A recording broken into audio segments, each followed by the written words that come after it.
ESPN 94.1 FM and AM 930 present The Drive. Brought to you by Huntington Federal Savings Bank. Local women, local now. Member FDIC. It is Monday, March 29th. Your drive begins now on ESPN 94.1 and AM 930. I'm your host, Paul Swann. You can join the program by calling the White Claw phone lines at 877-420-TALK. That is 877-420-8255. White Claw Hard Seltzer is made pure. We got a lot to get into. I promise you that all the time. We have a lot to get into. We do today, because Ari Aganus is going to join us on the program here in the next few minutes. Number 3 seed in the East taking on the number 2 seed from the West, the UTEP Miners. This is first round action of the Conference USA tournament. Going to be in Hattiesburg, April 1st through the 3rd. So they're going to fly through this thing real quick. So Coach is going to be with us here in the next few minutes. We'll talk to her. We will take your phone calls, as I mentioned. We got basketball to get into. Of course, the NCAA tournament continues tonight. We'll tell you about that later on, what games you can expect to listen to right here on ESPN 94.1 and AM 930. And, of course, closer to our heart, Marshall transfer Jared West. He is down to 3 finalists. Stock Risers reporting this earlier today, choosing his next college destination is going to be between, or at least among, Pittsburgh, Ohio State, and Louisville. So he's going to be close by for one. That's good. Pittsburgh, Louisville, Ohio State. Ohio State, you get to play in the Big Ten. Ohio State maybe could have made a run if they didn't get upset in the first round. I mean, if you lose to the 15, you need to reload real quick. I don't know about that, Jared. Maybe think about that for a second. Think about Ohio State just for a second. And then you got Louisville. Louisville and Pittsburgh. Pittsburgh's cold, man. I'm just telling you right now. Think about it. Pittsburgh's a bigger city than Louisville. Pittsburgh it's a nice place. Louisville's going to be close to home anyway. Pittsburgh's going to be close to home. Maybe Pittsburgh makes more sense for him. Maybe for his fan base, maybe for family. I don't know. Actually, what makes most sense for him is going to be the choice he makes. Ohio State's right there, though. I mean, you can't go wrong. If you're playing for Ohio State, you're going to be in the mix. Maybe you can make a run next year, and that's part of what he wants to do. He wants to play for a championship. He wants to be seen, get tested. He wants to make a name for himself. He wants to have the opportunity. Ohio State might do that for him. Pittsburgh might be a great place for him. And then you got Louisville. You could go the Big Ten, you could go the ACC. What do you think there? ACC? I mean, if you're trying to get exposure to get into the NBA or at least get your name out there, what gives you more exposure? Ohio State, the Big Ten? Louisville, Pittsburgh, the ACC? I think he's focusing on school and fit more than conference because you can't go wrong either way. But that's what he's looking at, and, of course, we'll keep an eye on Twitter. That's usually where these things all break from either insiders or the players themselves. Also heard softball's Laney Jones named Conference USA Pitcher of the Week for the second time this season. So heard softball doing work. We'll talk more about the softball team later on in the program as well. But we've got volleyball action coming up next week. We're going to talk about that with the coach. Well, it's really coming up. It feels like it's next week, but it's really just on the 1st because this month ends on a Wednesday on the 31st, and then we'll get right into a Thursday. So we're here in the next few days. It's coming up real quick. So Coach is going to join us. We will talk to her in the next few minutes. I'm looking forward to that. I want to get your phone calls in, 877-420-TALK, 877-420-8255. So looking forward to that.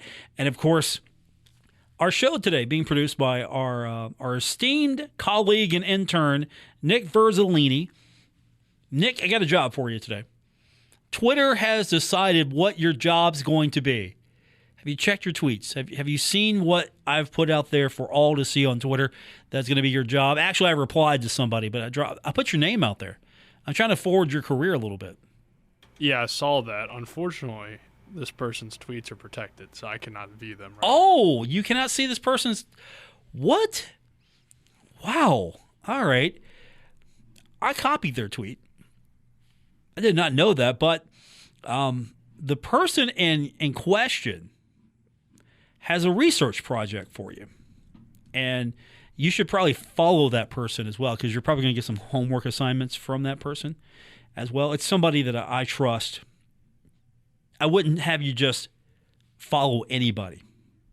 So I would follow that person, and then the assignment for you is, and actually I'm kind of interested in it. It's actually funny in a way, but I want somebody to do this. We're looking for someone to make a case tracker. This is the tweet. Make a case tracker, a list of recruits that tweet their shout out to Herd Football. That's something you can do. You could go track all the tweets that recruits make, their shout out to Herd Football. That's part one. You can handle that, right? Okay, he agrees. Then you probably have to do this on a spreadsheet. You're going to have to do this, and there's going to have to be a column for inappropriate word order or misspelling. Do you know what that means, where this is coming from?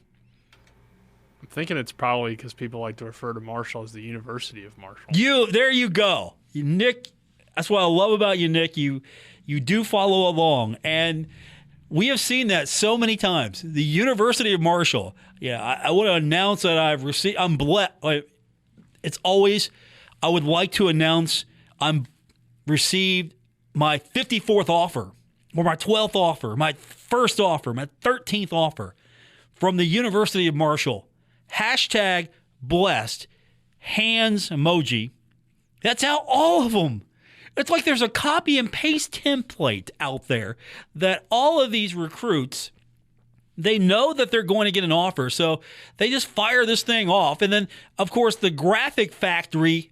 Is there a program for high school kids? It's like a graphic package you can get into, and they've got graphics with logos and other stuff. I mean, they've researched the logo at least, and they've got graphics. And some kids. The best one I've seen though was this kid had committed or had got an offer from either UTSA or UTEP, and had tweeted a photo of both schools. It said UTS, the photo was, one was a player on UTSA in a uniform, and the other was a player in UTEP in a uniform.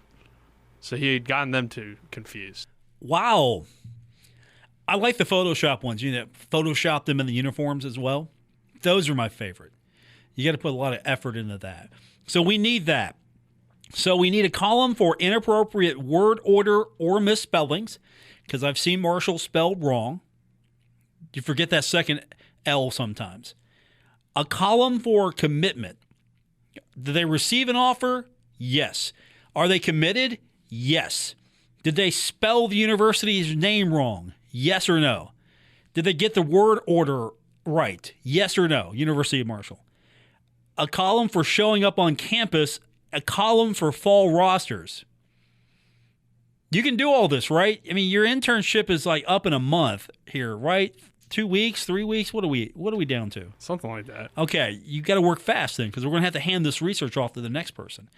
And somebody added, get their 40 times as well. So can you handle that? And 40 time.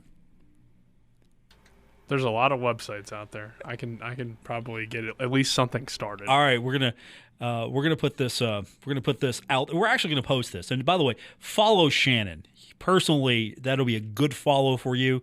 The person that tweeted this out, follow Shannon. Perfect Herd follow for you. Shannon White Mets.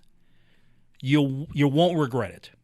It's a good follow for you. I'm making Twitter recommendations now. So if you would like me to recommend your Twitter account for Nick to follow, give me a shout out at Paul Swann. All right, Ari Aganus, you should be following her on Twitter. She will join us when we continue with today's edition of The Drive on ESPN 94.1 and AM 930.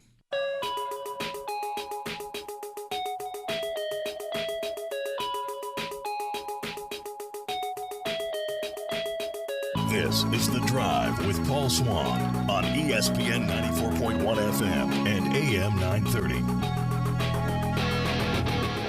We are presented by Huntington Federal Savings Bank. Welcome back to the Monday, March 29th edition, The Drive on ESPN 94.1 and AM 930. I want to welcome now to the White Claw phone lines the head coach of the Marshall volleyball team, Ari Aganus. I already get a good feeling about this.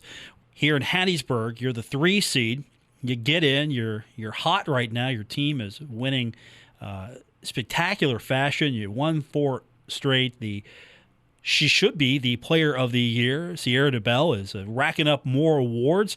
Life is good right now for Marshall volleyball. Yeah, we're excited. It's been a really fun run, and I'm happy that it feels like we're starting to peak at the right time. You know, I think that we had a couple of matches where I would have liked things to have gone differently for some individuals and different stuff like that, but it seems like some of the pieces are all starting to finally come together. Do you think that the way this tournament is structured, it feels like it's going to be such a fast-paced, short run. Do you like how this is structured? I mean, you're happy to be there, obviously, but it just feels like it's going to be so fast. What's your take on it? Since 4 from the East, 4 from the West get in, you're going to play a highly regarded opponent right off the bat. So there's no easy matches in this thing. No, but you know what? That's just Conference USA volleyball. So it wouldn't matter how it was. It's really good volleyball. We've got 3 teams that have beaten Big 12 teams even just this spring. So it's always going to be good volleyball. It's always going to be hard, strong volleyball, and that's why the recruits and the kids that come here. And so I'm excited. We wouldn't want it to be easy. You don't want to go in because everybody has earned the right to be there. So every match is going to be difficult. There will be no easy matches, but in the same regard, there are no easy matches on a regular match weekend in Conference USA. And you talk about how tough this conference is. Rice volleyball right back in the top 25 ahead of the conference tournament. So, you've got a team that's 24th in the country. You've got a league that is probably maybe underrated but highly regarded still. And you're taking on a very strong opponent. And then after that, you'll face off against another strong opponent. This is definitely going to be probably one of the toughest volleyball tournaments I can recall as of late. I don't think there's, top to bottom, I don't think it's been this good in a while. I doubt it. I think that Rice and Western keep doing a great job. And everybody does, but they're both getting national recognition, being top 25 over and over again. So all that does is help our conference. And then you've got North Texas that beat Texas Tech. Like, there's just really, really good things that are happening all across the board. And as a unit, we had a conference call today. As a unit, it's just awesome to see us all, you don't want to support each other while you're playing, but then after that, it's all camaraderie to try to just get this conference to be the best that it absolutely can and get the recognition that it and its student athletes deserve. Speaking of student athletes, I mentioned earlier Sierra DeBell. She's my pick for Player of the Year. I don't get a vote. Maybe that's smart because I would just pick her, but she definitely is a candidate for Player of the Year in this league. The way she has performed, not just for you but for her team. It's not, it's not the Sierra DeBell show out there. She's out there making plays what the team needs, and she makes everybody around her look good. It feels like she does. And hopefully she comes away with that Player of the Year. It's any individual honor. She knows, our team understands. It all comes from what we've got. We can't do anything without Sarah Shank, and to be able to get the ball off the ground, to then be able to get it to Sydney, to then be able to get it to Sierra. So hopefully she does. But we've stressed as a unit that, they're great. The individual honors are great, but as a team, we would just prefer to be better and beat you. So we try not to focus on them because they're completely out of our control. All that we can do is show up every single match and give our absolute best effort, and see where that takes us. And if committees and different people believe that we are worthy and warranted of individual accolades, then great. And if not, then we still know kind of how good we are on the inside anyway. So we try not to put too much stock in them. I think they're awesome. Definitely there's a lot of kids that deserve them, but if it's not the year, it's not the year, and it doesn't take away us being able to win the conference tournament. How do you feel going into this? We've talked about, things starting to gel, things look like they're going in the right place, but You have gone through, as everyone else has, so I'm not saying this is unique to you, but you have gone through probably the most unique, difficult, interesting, crazy year, and I've run out of adjectives to describe it, since the pandemic began last year, and it's amazing that we were able to pull this off, and now we have a conference volleyball tournament. Right. No, I don't know how any student athlete has gotten through all of this, but hats off to all of them. It's been a mentally taxing year. It's been a physically taxing year, and we've figured out how to do it. So it's something that we talk about every single day, and the pride is that we've made it through with no canceled games and different stuff like that. But I couldn't imagine being a student athlete in this time. It's tough enough being an adult that kind of gets it.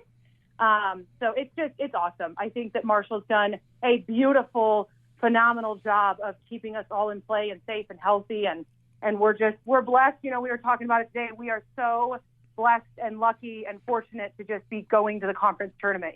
There's so much other stuff that could go wrong and keep things going, that we just keep our perspective always. What's the travel plans look like? Are you heading out today, tomorrow? The tournament begins on the 1st, so what's the game plan? We depart at a really late 4:30 in the morning. We have a 6:15 flight out of Huntington, and then we'll get into Mobile, and it's about an hour drive from there. We wanted to just make sure we got there, got our legs out from under us, walked around, get some stuff done. Then we'll have a practice Wednesday morning. Be able to go over a bunch of game film, some later scout stuff, and then Thursday morning we take on UTEP. Any special things you're going to try to get in? I know this is a business trip, but how much is it business only, and then we'll enjoy it afterwards? And how much can you let them just enjoy the fact they're in the tournament? What's the balance there for you? Because you got to have some fun, but this is fun. And you've talked about this before. Being out there, it seems like this is their fun. That's exactly it. That's where we're going to have our fun, is we're able to do some stuff together. We're able to pull some fun things, if you will, but they're ready. They're not there to go and put rainbows and butterflies. They want to win. So, we're going to keep it strictly business, and we're going to get in there and eat well and sleep well and rest well and do all of the things that we have control over. And we'll just hope that all of the chips fall in our favor come Thursday. Not to play off that word, but this is where I was thinking of going next. Speaking of chips, does this team have a chip on its shoulder, wanting to go out there and, do they manufacture things sometimes to get angry about? What's the disposition of this team to really get them going? What do you think? I wouldn't say anger is our strong suit. I do believe I've been on teams that's like the thing. You kind of want to dislike everything about the opponent. Ours is a very calm camaraderie. Sydney leads us with what I call a just passion that is truly unmatched.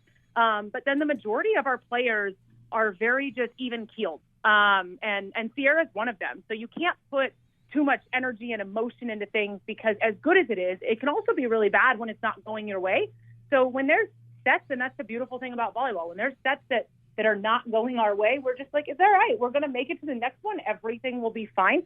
Stress isn't something that we work well with this year. Last year, I think that we actually did better with a little bit of stress and anxiety. And I think that this year what's happening is we were more mature. We're a little bit more calm and a little bit more confident. So we kind of just go out there with a little bit more swagger of, we're just going to do our best individually. And if this team is going to beat us, it's going to be because they're better than us, not because we didn't give it everything we've got. Been an interesting year. Less matches this year, 10-4, 8-4 in conference, less matches. Do you think once next season rolls around, we can get back to that point where we're playing 20 or 30 or whatever the sweet number is? Because it feels like we just started having these conversations a few weeks ago, and now here we are in the tournament. I don't disagree, and I hope so. That is the plan.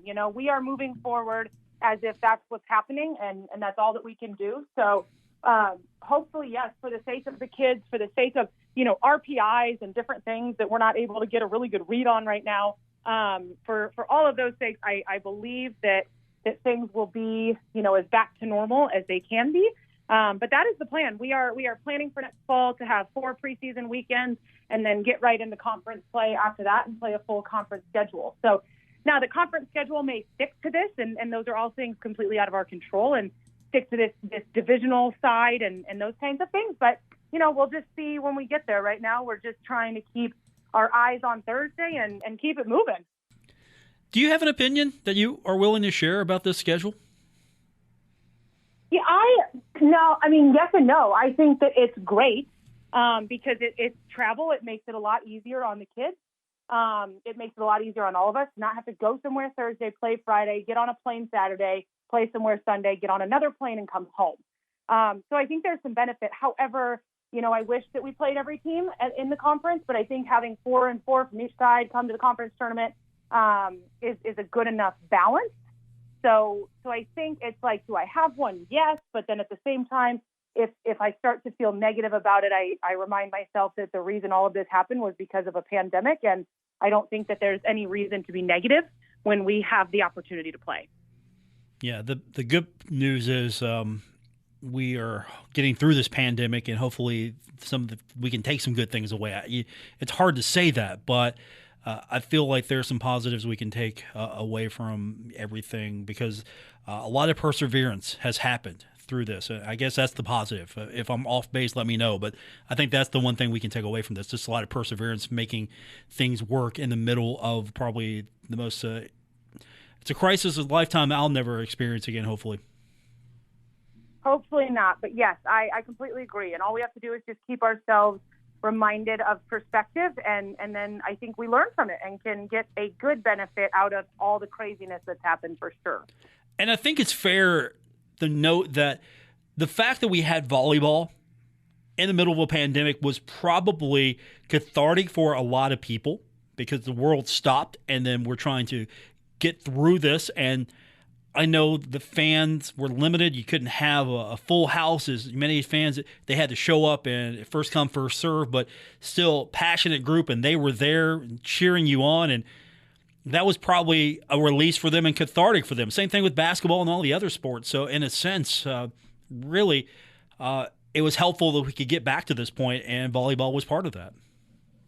Agreed. All sports that anybody, sports are not just for those who play, and that's evidence. So any joy that we can bring people, any, kind of love back to Marshall, whatever that looks like for each individual, or, even grandparents and parents, they take so much pride in what their kids do that it has brought kind of a bit of normalcy and hope and a lot of, other things that you can focus your mind on. So however we can do it to help, our goal is to win first, but for sure at the beginning of the season, that was a lot of it. It was like, we are just blessed to play, and we're going to take that mentality and hopefully just remember that forever, so that any day we get tired or feel like it's too much, we'll come back to this moment when it literally was taken away from us. So it's definitely a good thing.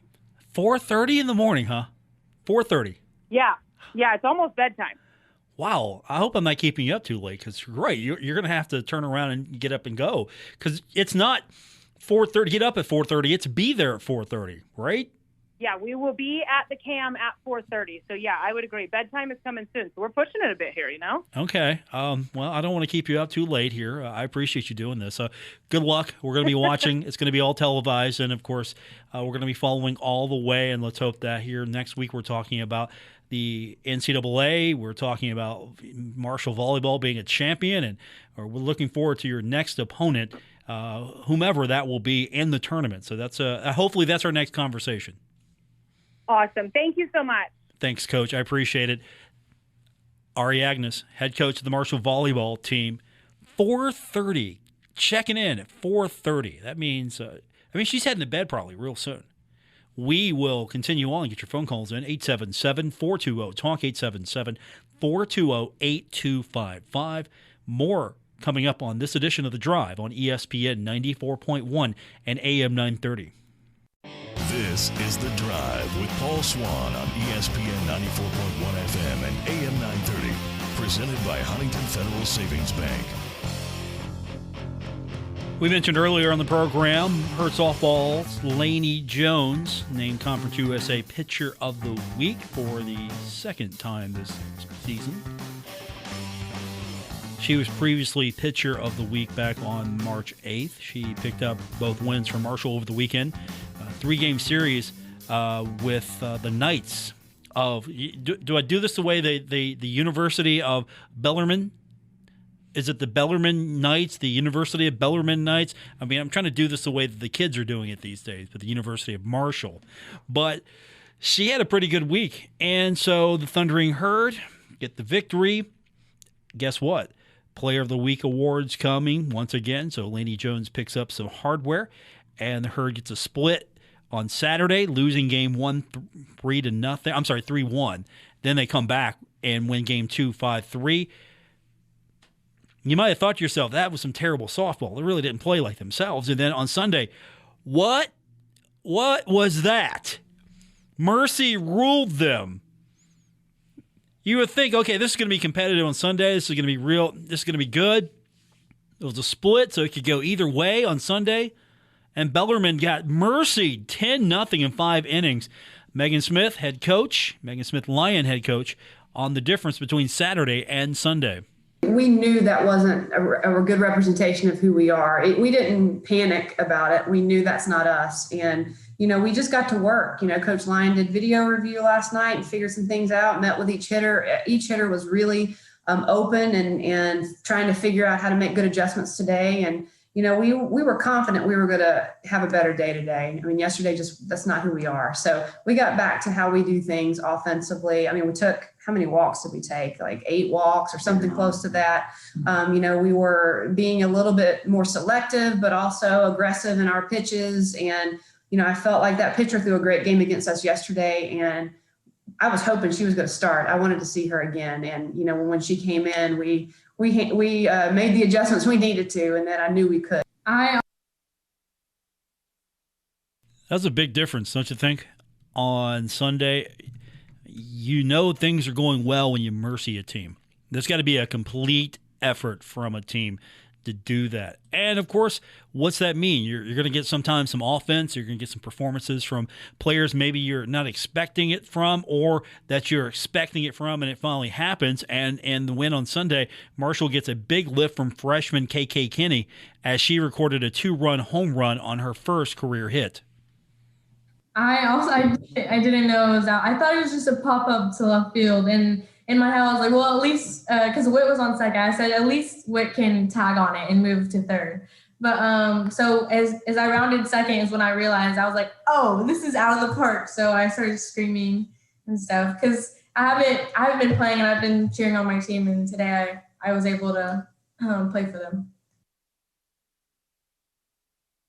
Madison Whitaker also hit her first home run. I mean, they love hitting the home runs. And so you get another one from Madison Whitaker, and this adds to the win. Oh, yeah. So I've been waiting on that, honestly. And with Sierra being out today, I kind of had to fill some really big shoes. So I wanted to do what she does and also had to play shortstop today. So fill some big shoes. And when I hit that ball, I knew I did my job. I got the job done. Marshall's going to begin conference play next week at home against Western Kentucky. The two teams will play a 4-game series beginning on Thursday, and that will wrap up on Saturday. Coach Smith, Lyon, on the excitement of conference play. We haven't had the normal non-conference season that we're used to. We're still figuring some things out, but I think we have shown moments where we are solid in all aspects. And I think that today was a great springboard into conference play, to be able to maybe yesterday not have our greatest day overall, but to come out and bounce back and make those adjustments. I thought that was a great message to send to each other and to other people that we're prepared, we're ready. And we've got a lot of different tools, a lot of different players can step up and do great things for us. And that's only going to help us when we start playing conference. Pretty good on Sunday. 10-0. Mercy rule. That's pretty good. Thundering Herd getting back on track. We will continue with today's edition of The Drive on ESPN 94.1 and AM 930. Don't worry. Paul Swann has the wheel on The Drive, ESPN 94.1 FM and AM 930. Don't forget, if you missed any part of today's program, you want to go back and listen to it, you can do so with the podcast. It's something new the kids have been talking about for a while now. I've just started doing it. The podcast is available on Apple Podcasts, Spotify, Stitcher Radio, wherever you get your podcasts is where you'll find The Drive with Paul Swann. Nick, where do you get your podcast? Are you an Apple guy? Are you a Spotify guy? Where's podcast home for you? I get mine with Spotify. Spotify, you like Spotify? Yeah, I think it's pretty solid. Okay, so you can get us on Spotify. You can get this very show on Spotify, so you can check that out. All you have to do is go to wherever you get your podcast, subscribe, and it'll be brought to you. You don't have to do a single thing ever again. It just comes to you. Or you can do what I do. I just tell my Amazon Echo to play the show. If I want to go back and listen to it, you can do that as well. And, of course, you can always just find it on the website. Go to WRVC.com. We've got basketball action coming up tonight here on ESPN 94.1 FM and AM 930. The Elite Eight. Big chance for me to pull back into first place on the bracket that I care about. Nick, you're in charge of the bracket I don't care about. I'm in charge of the bracket I do care about. And so how am I doing in the bracket I don't care about? I'm really making a strong case for people to compete against me yearly basis here in public. That I did not put any effort into that. It's because I'm losing in that one. It's because I'm admitting that I just didn't put any effort into that one. Just please tell me I'm doing okay. I'm respectable. Am I last place in my named bracket that I don't care about? You're in 6th. Oh, that's okay. That's respectable. I'll take that. Okay, we'll see what happens. Do I have a chance? Do I have a snowball's chance? Yeah, kind of. Okay. Well, I don't know, actually. I'm not going to win anything here, but... Because everybody ahead of you has Gonzaga winning. Okay, so we're all just pick Gonzaga. So essentially, my only chance is if Baylor wins. Okay, and if Baylor loses, I win the office pool. If Gonzaga gets in, and I need tonight, here's what I need to happen tonight. All right, first of all, give me some cover on this, because if she finds out I'm talking trash about her, I'm going to hear about it. Are you Twitter friends with Cassidy Wood over at Channel 13? Are you friends with her? You keep telling me I need to be. Okay, I'm trying to help you network here, but don't tell her I said this, but I am rooting against her Oregon State Beavers tonight because I need Houston in the Final Four to have a shot. Well, no, to have this shot, because if they don't win tonight, if Houston does not get into the Final Four, I could probably come in second place maybe if Gonzaga wins. But I need Houston tonight. So I need Houston. If Baylor loses, I'm fine because everybody else has got Baylor as well, pretty much. So if Baylor loses and Houston gets into the Final Four and Gonzaga follows that up and gets in, I'm going to be all right. I'm going to be completely okay. But I need Houston to win tonight. So that means Cassidy Wood over at Channel 13. I'm rooting against her team. Now, I didn't even pick them to win the first round game. So I've been rooting against them since the beginning of this tournament, apparently. And now I need them to lose. I need Houston to win. If that happens, I've got a shot here. And let me just say this for entertainment purposes only. Right? Entertainment purposes only.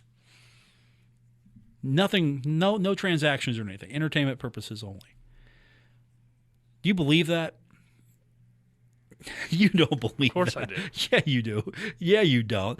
Coming up tonight, Elite Eight from Lucas Oil Stadium. Man, how many people are going to be in Lucas Oil Stadium? Not that many. Number 12, Oregon State takes on the 2 seed Houston. That's coming up 7 o'clock tonight right here on ESPN 94.1 and AM 930. And then right after that, it is scheduled for 9:57 p.m. So exact here. Number 3 seed Arkansas versus the 1 seed Baylor. At this point, if Arkansas wins, I'm fine because that eliminates people who pick Baylor to win the national championship. I'm golden with that. I am completely good with that. And then we'll have action coming up tomorrow as the 6th seed USC, who would have thought that, taking on the 1 seed Gonzaga, and then UCLA, which I picked to get to the Sweet 16. Now I need them to beat Michigan. Just because that'll eliminate the other person in the bracket that has Michigan picked. Because I got a scary feeling here that Michigan is going to ruin my life, ruin my day. Michigan is going to ruin my day. And we don't need that. We don't need Michigan ruining my day. So that's all coming up tonight and tomorrow right here on ESPN 94.1 and AM 930.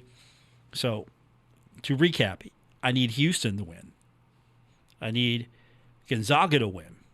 And I would like UCLA to beat Michigan. And if Baylor loses, I'll be okay. Even though I picked them. Everyone else picked them too, and they picked them to go further.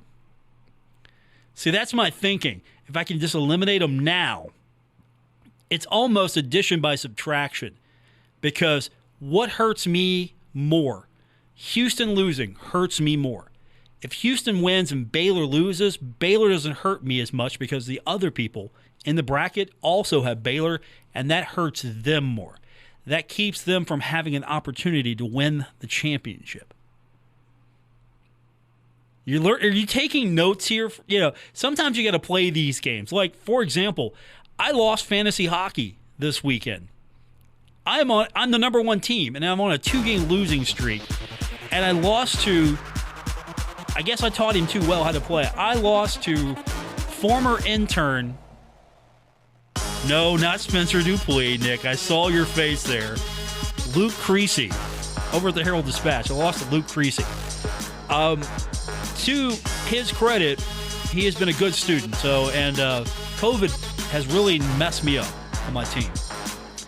This week, I'm playing former intern Spencer Dupuis. Trust me, it's going to be fun because I like playing. I like playing you guys. What do we got you to play, Nick? But